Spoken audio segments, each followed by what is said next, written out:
All right, so moving onward and upward, we're going to tackle a different application which involves a different concept. So we first should define it and make sure we're on the same page.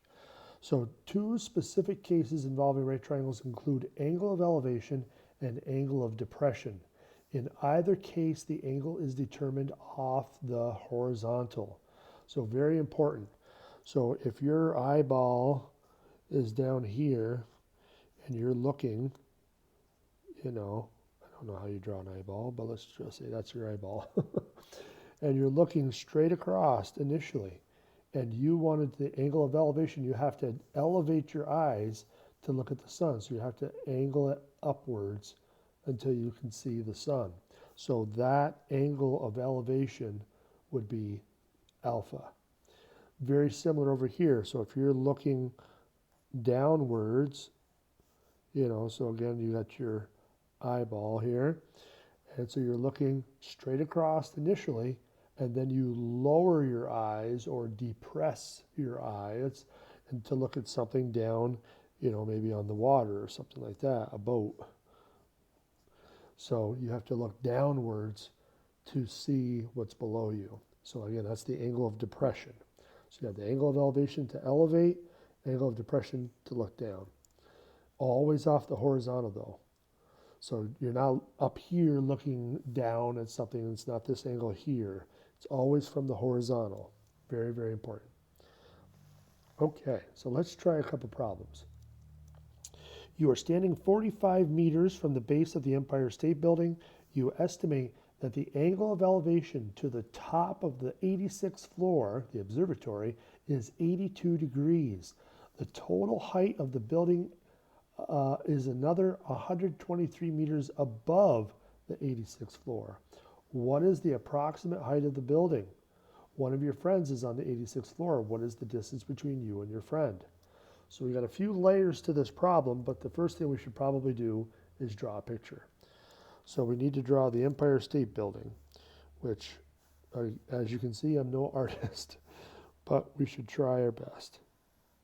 Now, the one thing we keep in mind, though, is that this 82 degrees is pretty steep from where you're standing. So again, you have the Empire State Building, and when it has a steeple up there, and then you have your person down here. Now, not drawn to scale, obviously, but we wanted it to be 45 meters from the base. So this distance down here better be 45 meters. All right, so there's that part of it. You estimate that the angle of elevation to the top of the 86th floor is the observatory. The total height of the building is another 123 meters above the 86th floor. Okay, so that's something we'll have to take into account later on, but if this person's looking up, say to right about here somewhere, and then we have this distance up above is another 123 meters up above it. So this angle here is our 82 degrees. So we got a pretty decent representation of the situation. But the overall question wants to know what's the approximate height of the building, which means including the tower, so which is that 123 meters above that. So how would we set this up? The big thing about this problem was making sure you understood that the angle of elevation is this angle down here. So again, you're looking horizontally, but then you elevate your eyes to look up. So we have an accurate representation. And we hopefully know that this is a right angle. So now that we have that, we need to find what? What distance are we looking for in our right triangle? We know this is 45, we know this is the angle, but if they want the height, then we're going to want this distance over here. So let's start with that. So now which trig function should we use to set this up? We have the opposite and we have the adjacent. So tangent is going to be the way to go. So tangent of our angle is equal to the opposite over the adjacent. And so from before, we remember that we can just multiply those two together. So 45 times the sine, excuse me, not sine, it's tangent, silly. Tangent of 82 degrees. So let's see what our calculator says.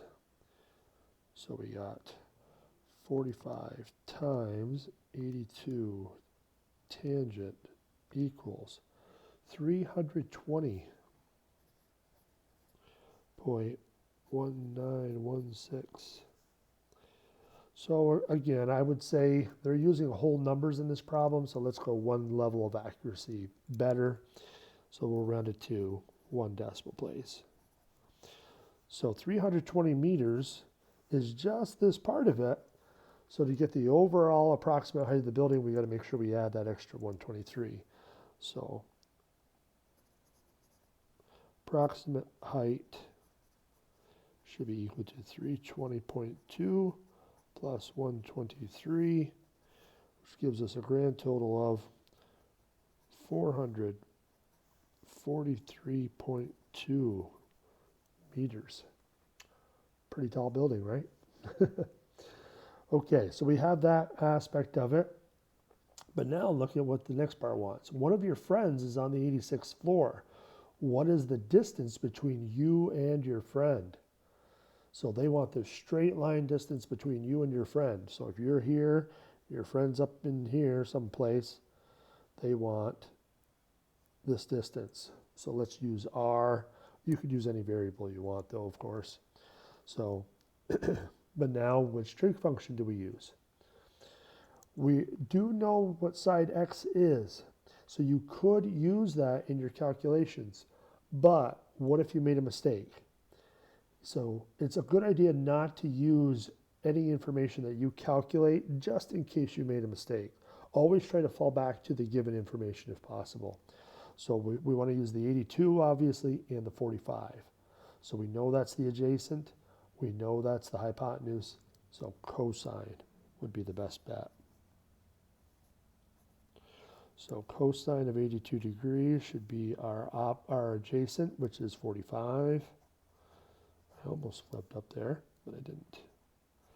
Over R. All right, and now remember, when R was on the bottom, your variable was on the bottom, we essentially just divided. So let's just cut to that. So we should say this is 45 over cosine of 82 degrees. All right, so let's see what that gives us. 45 divided by 82 cosine equals 323.338 and so on. So we'll round it to one spot. So we should be 323 meters away. Now the one thing to keep in mind is we should always know that the hypotenuse should be the longest side. And we can see that that's the case. You know, one of the legs here was 45, one of the legs here was 320, and the hypotenuse was the longest side. So that should always be that check that you can do at the very end, just to make sure everything looks right. If you got a side that was smaller than 320, then you should maybe question that and go back and see if you made a mistake someplace. Because again, the hypotenuse should always be the longest side. So, all right, well, let's stop there and we'll pick up the next example in the next video. See you soon.